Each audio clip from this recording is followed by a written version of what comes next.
Most of us use Figma for UI UX design, but it's actually a very capable vector drawing application.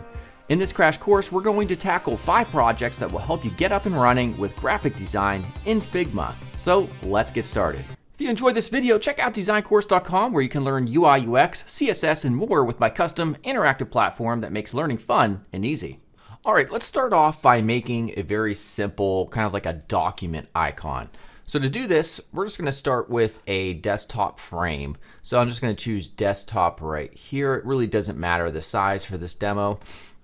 We're going to give the fill kind of like a greenish background color.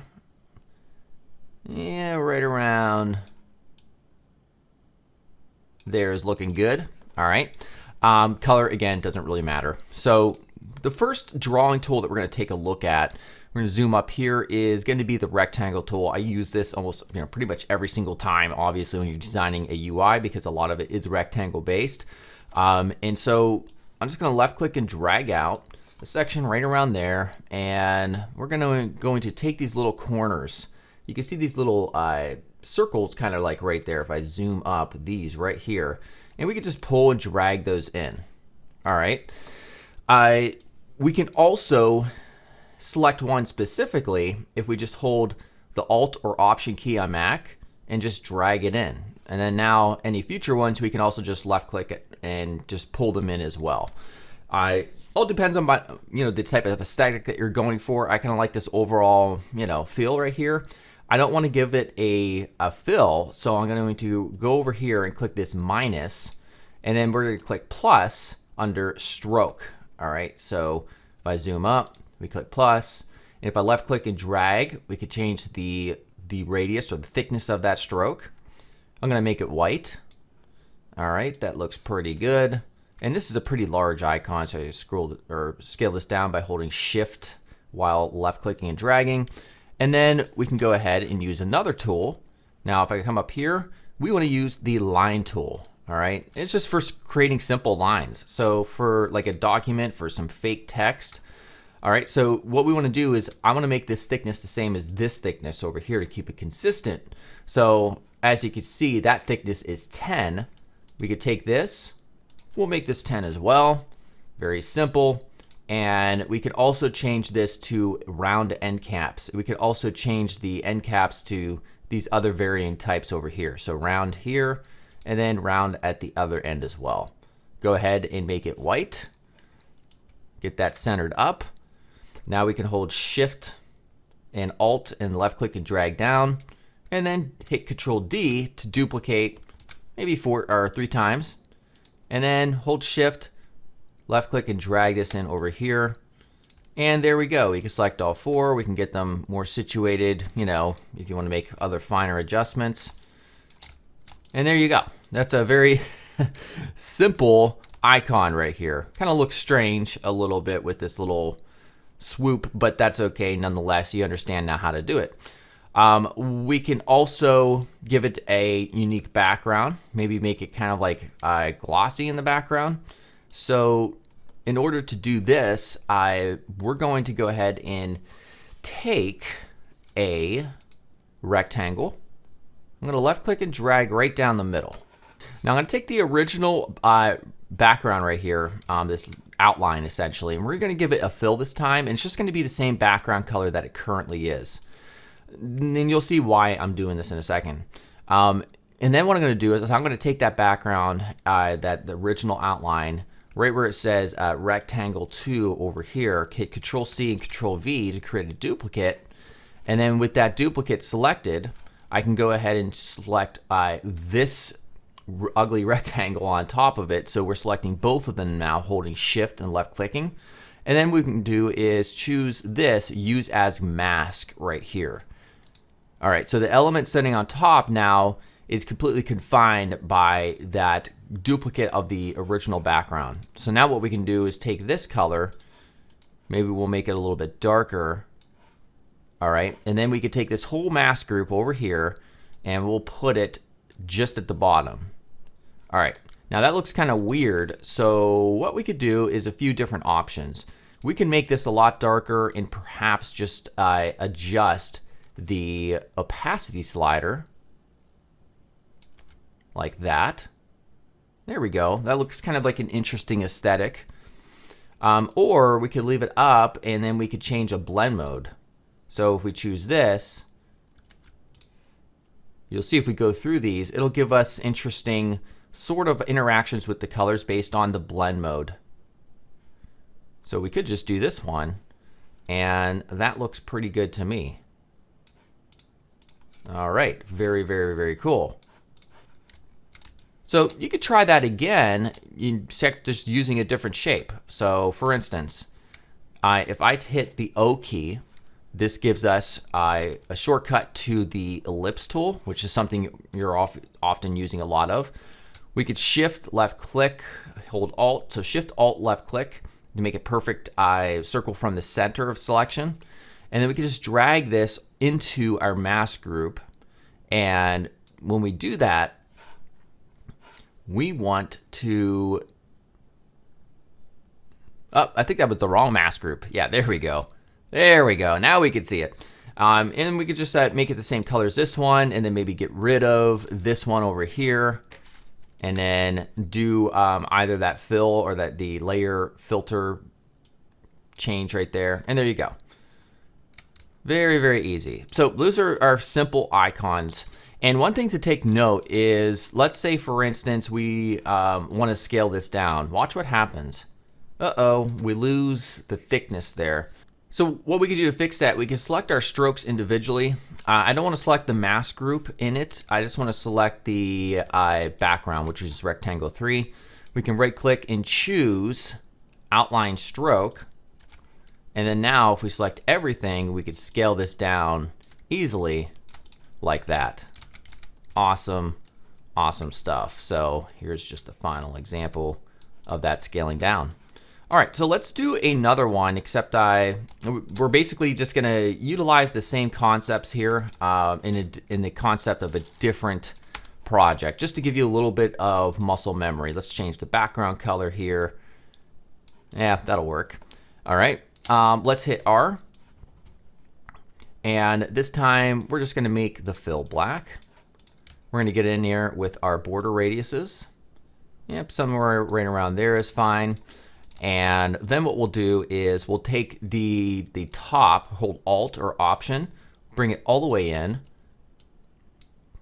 Do the same thing with this one, and then drag it down. Doesn't that look like the top of like a hamburger? I think it does. All right, so what we can do now is take this. We'll Control C, Control V to copy and paste it. We're gonna right click. We'll choose Flip Vertical, so you can flip stuff vertically and horizontally. We'll choose our line tool by holding L. And we'll just left click and drag out while holding Shift a perfectly straight horizontal line. And we'll bump up and use your keyboard arrow keys while selecting into the thickness of the stroke over here in the settings. We'll change this to round and round.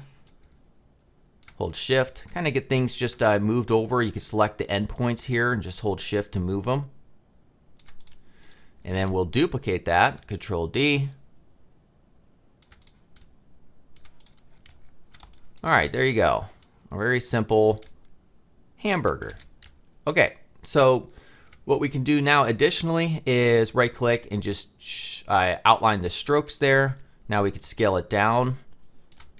We'll duplicate this. And what if we want to have this one just be a little bit more, I guess you could say, colorful?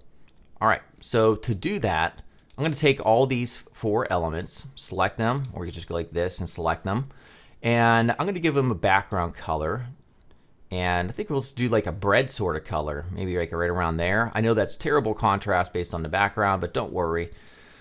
With all these selected, we can just go ahead and apply a black stroke.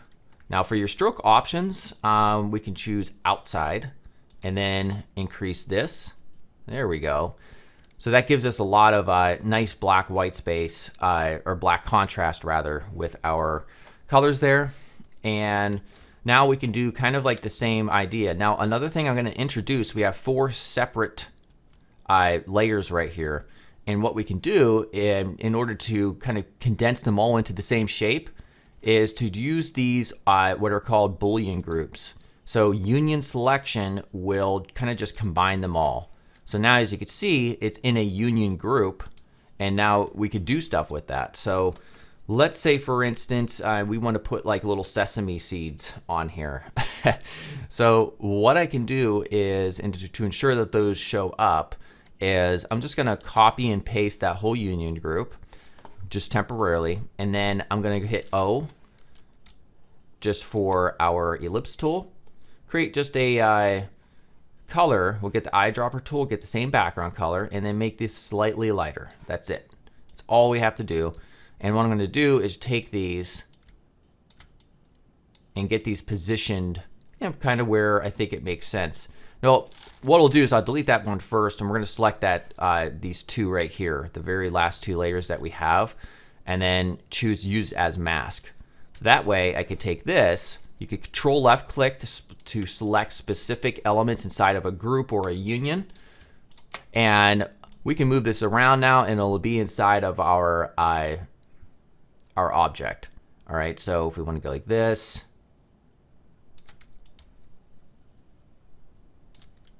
now this looks kind of strange, so we can experiment with our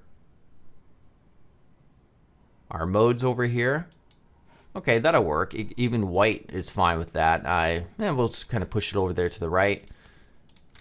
All right, and then now we can just take these and hold Alt, left click, and drag and move them around, scale them just to make them a little bit more interesting and variated, if that's a word.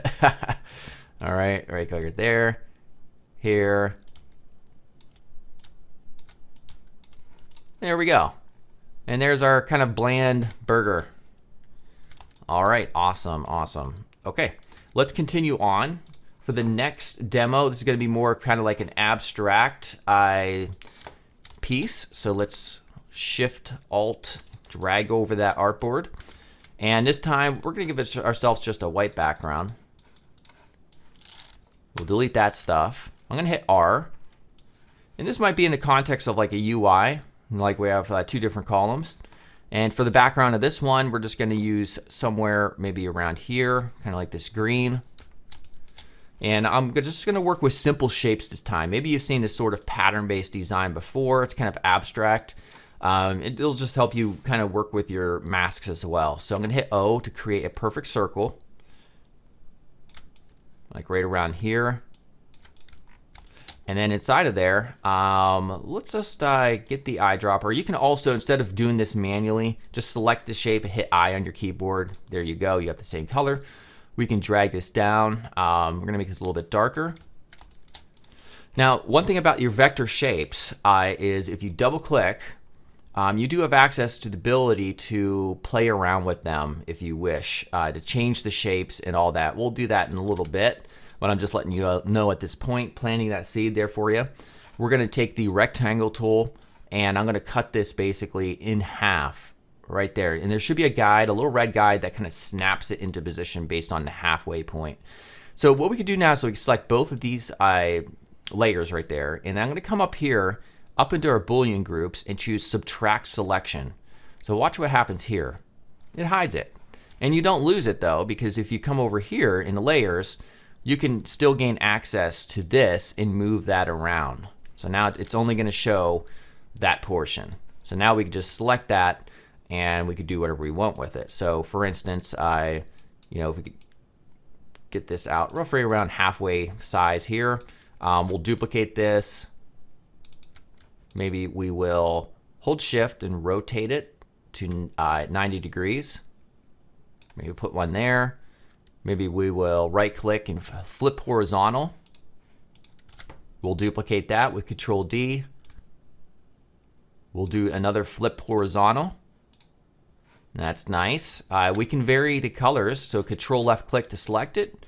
We'll make this one, let's see here. Make sure I'm selecting into, ooh, that's interesting. It's not showing me the actual color. It says it's white. Oh, that's because you can't Control left click into it. You have to actually select the group itself. Sorry about that. All right.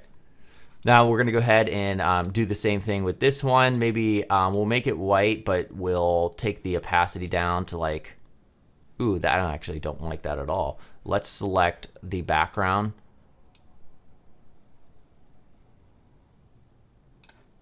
Okay, now we have 3 different colors to work with. We also have what's up here called a polygon tool. All right, so if you select that, it'll give you a triangle, but you can also come up here in the property inspectors and change the number of sides. Very, very cool. All right, so you could use this entirely if you want. If you want to take the one of the points and move them over, you could do that as well to create kind of that shape. Of course, you want this to be a little bit more straight. There we go.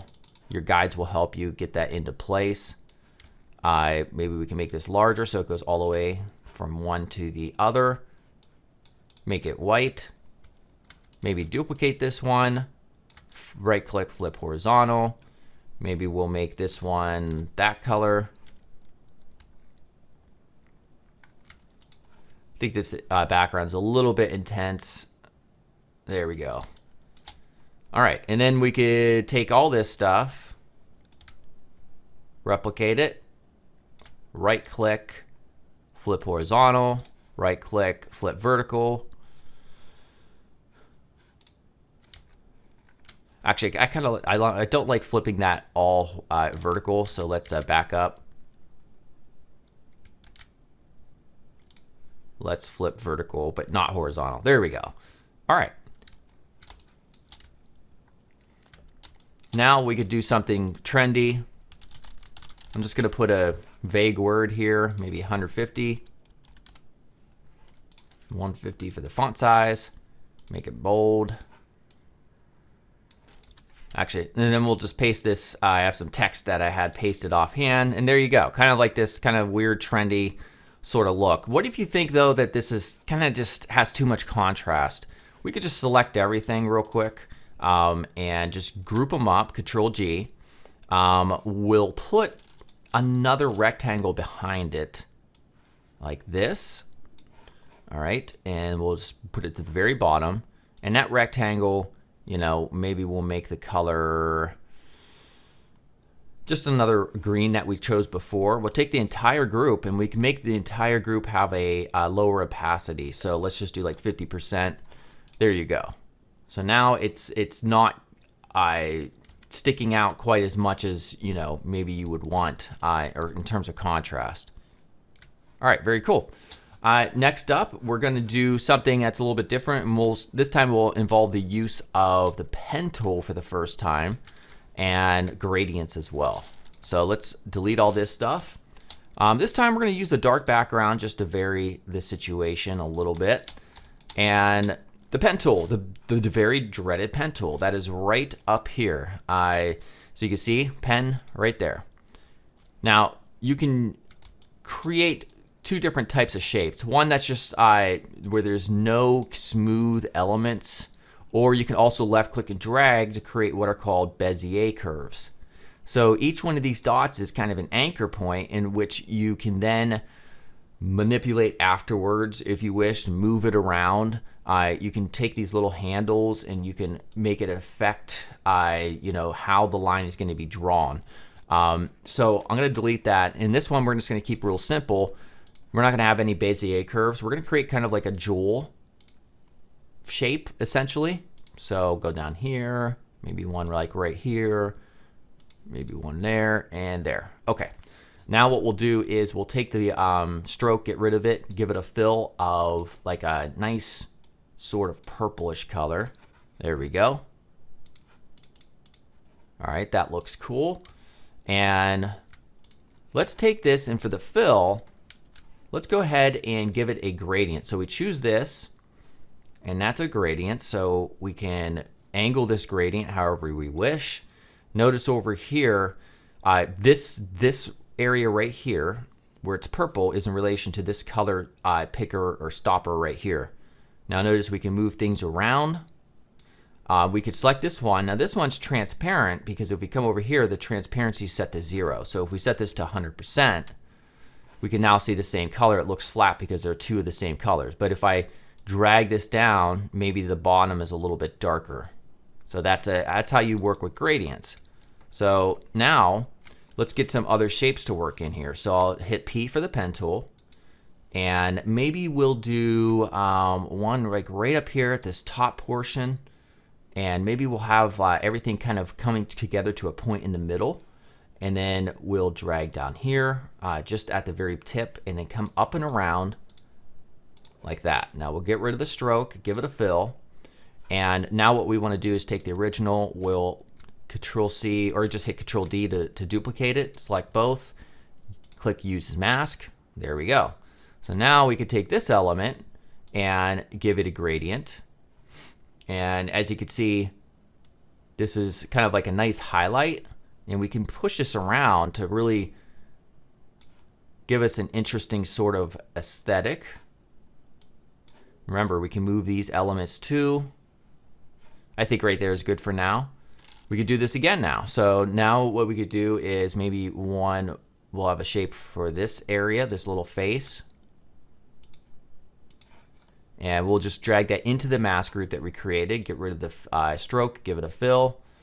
And maybe this time we could just adjust the opacity down, like right there. Awesome. We'll do it I think maybe one more time. So hit Escape there, hit P for the pen tool, come back here, come up and around. Same thing. It's already in the mask group. We'll just get rid of the stroke, give it a fill. This time we'll come back and do maybe another gradient. There we go. And there we go. I think you get the point at this point in time. So that looks actually very, very cool for kind of like just like a little jewel or something with gradients. You could take it a step further, and what we could do is come up here. We'll create kind of like a highlight area or a lens flare or whatever you want to call it, a sparkle. So notice how I created that. So it just kind of tapers off at the end. We'll give it a white feel. Make sure that's 100% white. And then we'll go ahead and take this, Control C, Control V, or just Control D to duplicate, right click. We'll do flip horizontal. Oh wait, it didn't actually. Here, let's do that again. All right, there we go. And then maybe we make this one smaller. These two can be combined by union the selection. Put this right here. And then we can hit O for the ellipse tool. Come from the center, Shift Alt. We'll do a gradient. And this time it's going to be radial. All right, so it's already set up really well for us. So just make this white, this one 0 opacity. And then if you think that's like a little bit too bright, which I do, what we could do is we could take that ellipse and change the blend mode. So if we cycle through these, you'll eventually get to one where it kind of gives you a nice highlight. Trying to find it. I think it's this one right here. All right, so if I make this a little bit larger, we increase this area. There we go. It's a little bit more subdued. All right. Very, very cool. I want to show you one final thing.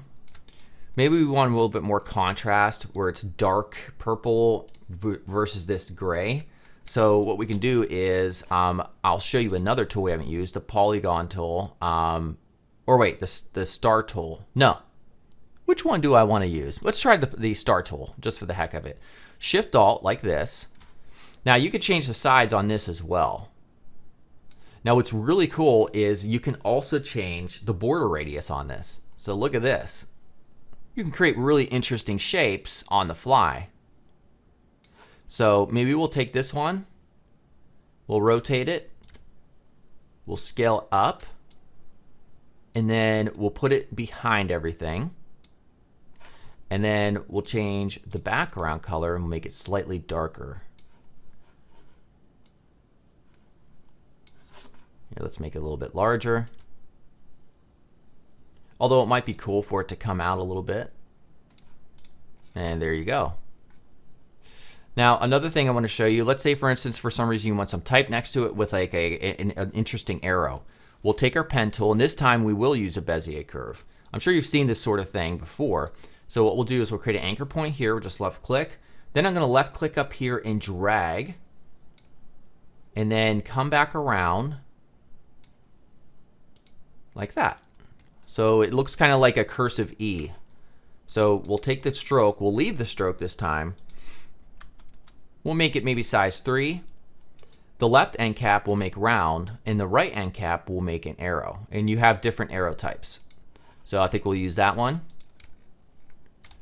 All right, and that's very cool. So now if we wanted some type, we can just say, you know, level 10 or something. Make this a lot smaller.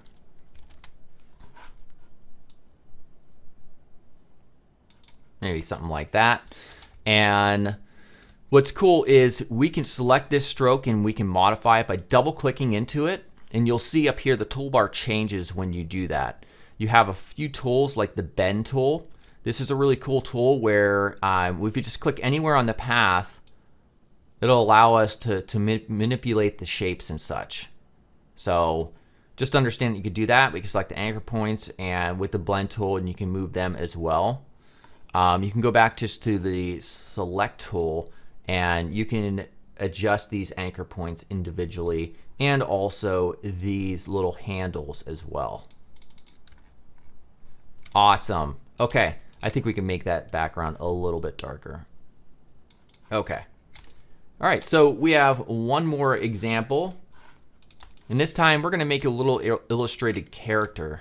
So this time let's use a light, like, I don't know, light pink or something. So we're going to come over here. We'll get rid of that stuff. All right, so for this one, we're going to use our union tools as well. So if we're gonna make a worm. Here's the head, and we'll make this one kind of like, this will be colorful. So we'll do blue. All right, like right around there. And then what I want to do is create the body with the pen tool. So I'm going to left click right on that edge or so. I'm going to left click and drag down here. We're going to create kind of like a tail that comes up and around. Now it's kind of hard to see this because of the stroke, so there we go. Now I'm going to come up and around, left click. Now I'm trying to keep my lines smooth, so you may have to hit Control Z several times just to get a shape that you like. Let's see if we can connect all the way onto the other side of the head. And just left click and drag that out a lot. All right, so now we can hit Alt and adjust, or Alt or Option to adjust this this handle, and we can come back around like this. Now what we could do is get rid of the stroke, give it a fill, the same color.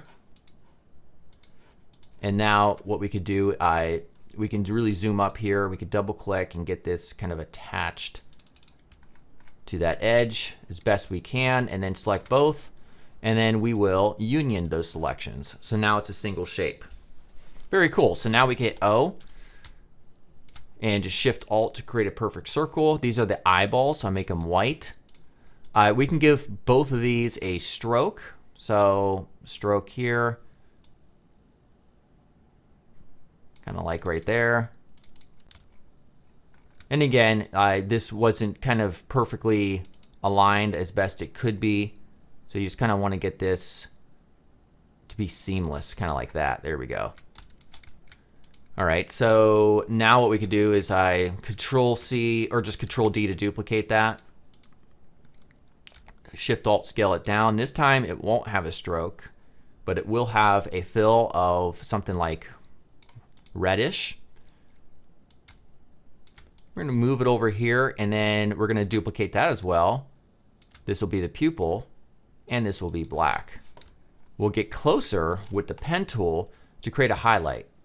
So I'm going to create this shape right here. Alt to adjust that, get rid of the handle there. Bezier curve here. Alt, drag that in to get rid of that one. And then we'll get rid of the stroke and make this one white.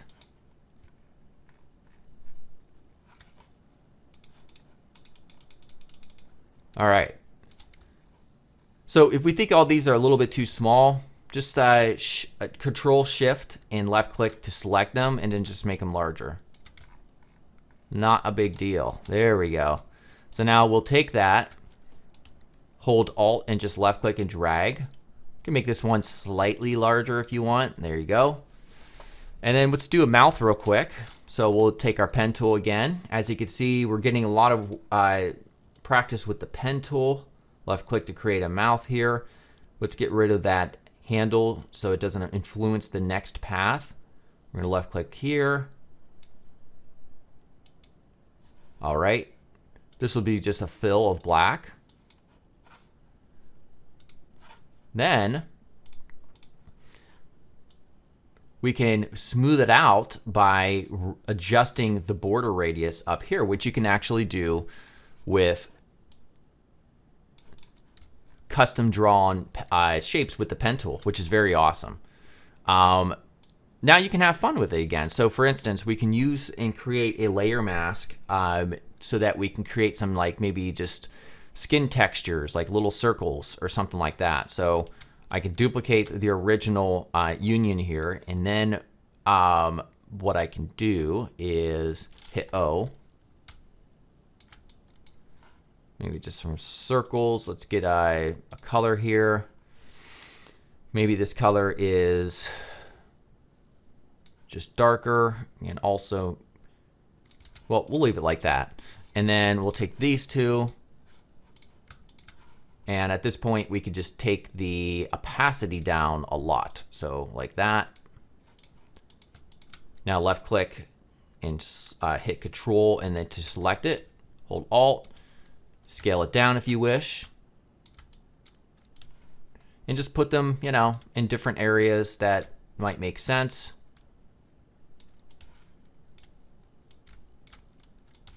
Maybe one over here. Alrighty, and there you go. There is your wormy character. All right, so let's do a review real quickly.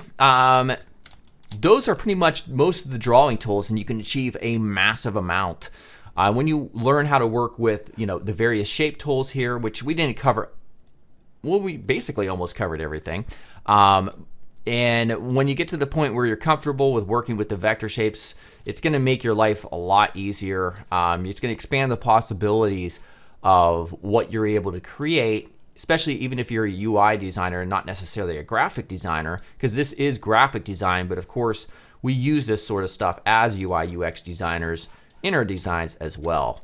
All right, so hopefully you enjoyed that. If you did, make sure to check out DesignCourse.com, the UI UX course, and all the other interactive courses, and I'll see you very soon. Goodbye.